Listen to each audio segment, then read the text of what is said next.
Welcome back to the OurMFC YouTube channel. Yes, that is an exercise bike. My hand doesn't work. Oh yeah, get over it. All right, I'll work out. What of it? So today we're running through the loss at Barnsley, at Oakwell, I believe is the name of their stadium. So I haven't seen the game. Shock horror, what a surprise. But I have done the usual and got the average positions up, looked at the highlights, looked at the stats, and so I'm as prepared as one can be, having not seen a game of football and trying to give a reaction. So without further ado, let's get into it. So the first goal, Barnsley go 1-0 up quite early on in the game, I believe. Yep, 7 minutes in. Bassi, who we'll be hearing more of, gets it on the left-hand side, well, their left-hand side. Jones kind of goes to close him down. He just cuts back, whips a ball in with his right foot, and they have an overload in the box. 4-on-3, never ideal. No one's dropped in to help. Now maybe Lea Saliki should be in there. In this game, he was apparently playing the holding role, which is backed up. Let me share the screen. This one is backed up by his average position, which is here. This is James down there. As you can see, in line with McNair in that holding role, whereas Howson a lot further forward there. And also it's backed up by his heat map, which shows him in there, in that little hole there. That's that red spot. That's basically where he spent most of his 45 minutes. So maybe you'd think, Saliki should be dropping in there just to help out. Basically, someone should, because it's a 4-on-3, which just allows the goal scorer Anderson just to float towards the back post unchallenged and then head it into the far corner past Joe Lumley. Now, it may have just been the angle, the camera angle, but it looked to me like Lumley's position was not great. He looked far too close to his near post for my liking. So it might just have been the camera angle. And to be fair, he's probably not expecting an unchallenged header from the 6-yard line. Maybe I'm cutting him too much slack, what with being a professional goalkeeper. But yeah, that was 1-0 Barnsley. You can see from the momentum bar here, they started the better side. And the goal came right there in the middle of that period. Spoiler alert, there's more goals in this game. So not the best of starts for Boro. And not long after that, in the 16th minute, Bassi got a goal. It was a long ball forward. It looked to me on the highlight that Del Fry kind of got dragged forward slightly due to a run. Not sure who from. Carlton Morris leaves Carlton Morris space to get in behind. He makes a run kind of on the outside of Anthony Dijksteel, who has to go with him. Can't get goal side of him. Well, no, sorry, he does get goal side of him, but he can't make the tackle really because he's, Morris has turned around, he's shielding him, he's got his back to him, and if Dijksteel makes the tackle, it could very easily be a penalty. Morris just lays it off to Bassi. It might have actually been Bassi who made that initial run to drag Del Fry out. He lays it back to Bassi. Bassi, nice first touch from him, just sits Fry down. Not an easy thing to do, Ronaldo, and other people. Most people, in fact.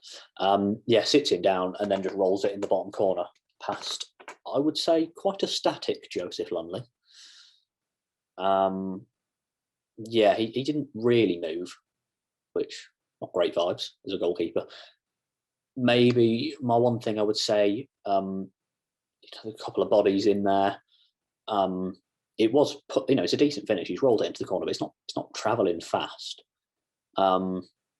Maybe he's not expecting Del Fry to get sat down like that. Maybe he was expecting the shot first time. And also Dijksteel came across and, ended up leaving it because probably thinking it might have been going wide or that Lumley had it covered. And if he hits it, he might swaz it in the bottom corner, to copy a Jeremy Lynch phrase. You don't need a mask when you're with me. No. Not anymore, according to Boris. Political humour. Now, once again, as we saw in the QPR game with the Ilias Chair goal, a lot of space left in that area on the edge of the box. And like I say, if Siliki was playing the holding role, which it seems he was from the heat maps and his position and from what I've seen on Twitter, you'd think, what with, Bassi, I believe he's 33, he's 27. He's 27. There we go. Yeah, Bassi, who is, free here, you'd think our holding midfielder wants to be around that area near them. But he was not. He wasn't there, basically. Bassi rolled it into the bottom corner eventually. Now, I would say that's poor game intelligence from Siliki. But once again, I'm going to cut him a bit of slack because it's not really his game being a holding midfielder, as we've learned now, clearly. Yeah, apparently had a really poor game. He was only on the pitch for 45 minutes. The stats don't show he was awful. Decent pass accuracy. 22 touches isn't great, but for 45 minutes, it's not the end of the world. These stats don't show he was that bad. And an average rating of 6.6. But the fact he was hooked at half time gives me the impression he wasn't great. He did come up for Connolly, so we're probably we would have been going more attacking due to being 2-0 down at Oakwell. Not a vibe. It got worse though. 3-0. That happened. It was Mr. Amin Bassi again. Another assist for Morris. This was just a really poor error from Mr. Composed Anthony Dijksteel. They played it out of the press, kind of down in this area here. Played out of the press nicely. Long ball forward. And then it's Dijksteel against Bassi. And Dijksteel, he thinks he's got it. He should have it. Goes to kind of take a touch and just completely misjudged it. I can try and make excuses for him. It was just really poor. And from that position there, he's fighting a losing battle to try and get back, which he does eventually do. He can't get back goal side though. He's basically just clinging on to Bassi.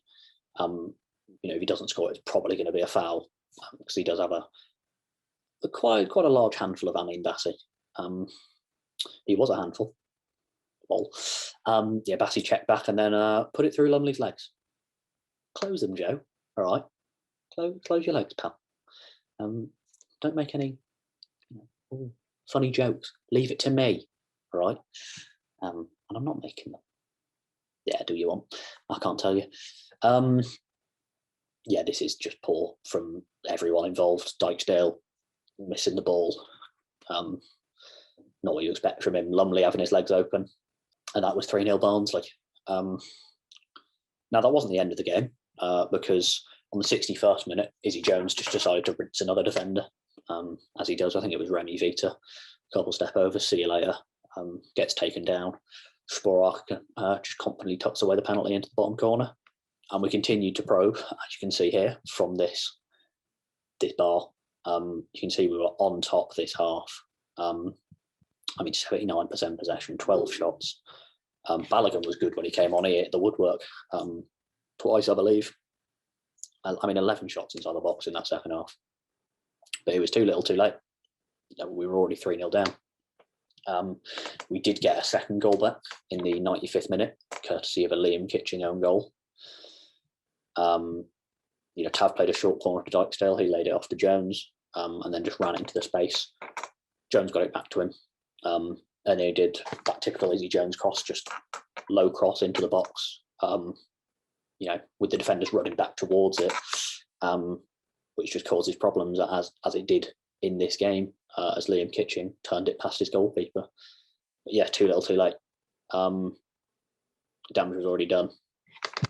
And it continues our less than impressive away form. As you can see here, away form, we are 14th in the league.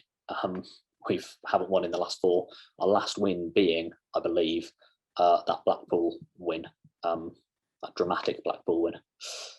On the 29th of December. So that's not fantastic. Maybe we were a little unlucky.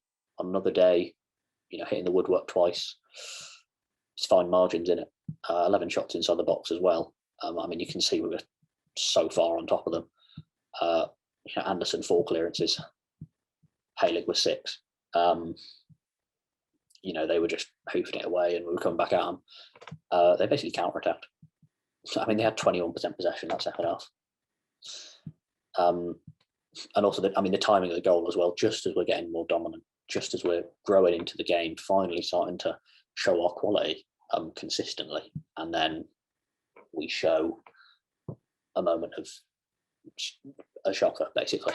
On the heat maps, you can see you've got obviously people know that our main threat is Izzy Jones. You can see on this the average positions here. Jones once again really high, really wide, just as he always does, looking to get in there, beat his man, get to the byline, pull it back.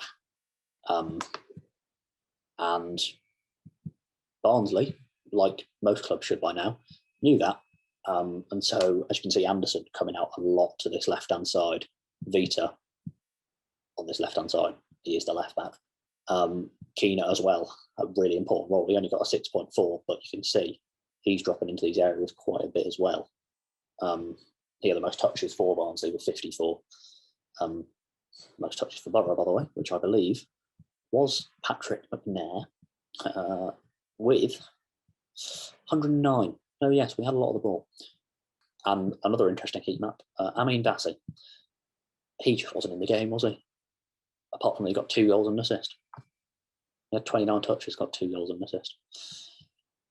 I think it was just one of those games.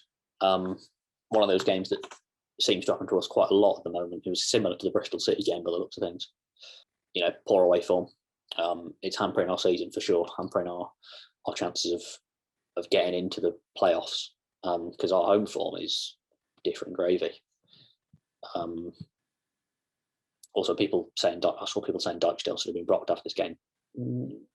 No. It's silly. You don't drop Anthony Dijksteel. He's crucial to what we do. Defensively, he made a mistake. I'm not defending that. That was a horror. That was a horror show. But he's so good. He's so composed defensively. You can see this heat map here, all over there, cutting inside quite a lot, kind of underlapping inside Jones. 6 tackles. Mad. Yes, there's the error leading to goal. Like I say, I'm not defending that, but 94 touches in here, solid pass accuracy of 85%, 2 key passes. And that's a regular for Dijksteel, really. Creating chances, that link up on the right-hand side is just different gravy. Yeah, but I think that'll about do it for this game. Another poor loss on the road, something becoming quite frequent at the moment, and something that we will need to turn around if we're going to push for the playoffs. Yeah, let's hope so. Who is the next away game? Let's find out. The next away game is against Sheffield United. Big game that against Sheffield United. So we'll see how that goes. Yeah, that'll do it for this video. So thank you very much for watching. And I will catch you on the next one.